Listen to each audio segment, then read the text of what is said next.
ईव्हीएमवर पुन्हा संजय राऊत यांनी संशय व्यक्त केला आहे। ईव्हीएममधून जरी आम्हाला मतं मिळत नसले तरी बॅलेट पेपरवर मवियाला मतं मिळत असल्याचं संजय राऊत म्हणाले। त्यामुळे निवडणुका बॅलेट पेपरवर घेण्याची मागणी राऊतांनी केली आहे। ते राऊतांचं म्हणणं आहे गांभीर्यानं घेत नाही आणि त्यांची सर्व विधानं ही चुकीची असतात असा पलटवार शंभूराज देसाई यांनी केला आहे।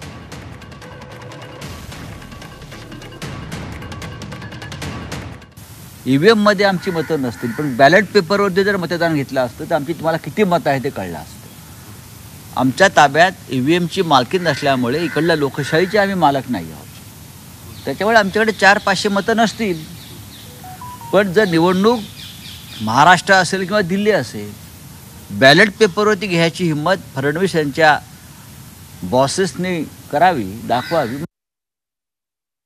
तेच मशीन लोकसभेला चालतं आणि तेच मशीन विधानसभेला चालत नाही।